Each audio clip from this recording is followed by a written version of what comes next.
காஷ்மீரின் பஹல்காம் தீவிரவாத தாக்குதல் சம்பவத்தை தொடர்ந்து இந்தியாவில் தங்கியிருக்கும் பாகிஸ்தானியர்கள் 48 மணி நேரத்தில் இந்தியாவை விட்டு வெளியேற உத்தரவிடப்பட்டது. குறுகிய கால விசா பெற்றவர்கள் வரும் 27ஆம் தேதிக்கு முன்பதாகவும், மருத்துவ சிகிச்சைக்காக விசா பெற்றவர்கள் 29ஆம் தேதிக்கு முன்பாகவும் இந்தியாவை விட்டு வெளியேற வேண்டும் என ஒன்றிய உள்துறை அமைச்சகம் உத்தரவிட்டது.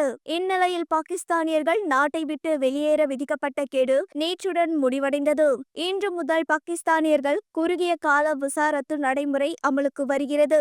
ஒவ்வொரு மாநிலத்திலும் குறுகிய கால விசா பெற்றவர்களை விட நீண்ட கால விசா பெற்றவர்களே அதிகம் உள்ளனர். இரத்த சொந்தத்தால் திருமணம் செய்து கொண்டு பலரும் இந்தியாவில் பல ஆண்டாக வாழ்ந்து வருகின்றனர். மகாராஷ்டிராவில் 5000 பாகிஸ்தானியர்கள் இருக்கும் நிலையில் அதில் 55 பேர் மட்டுமே குறுகிய கால விசா பெற்றவர்கள். அவர்கள் வெளியேற்ற நடவடிக்கை எடுக்கப்படுவதாக அம்மாநில முதல்வர் தேவேந்திர பட்னாவிஸ் தெரிவித்தார். கேரளாவில் 104 பாகிஸ்தானியர்கள் உள்ளனர். நேற்று வரை அவர்களில் 6 பேர் மட்டுமே நாட்டை விட்டு வெளியேறினர்.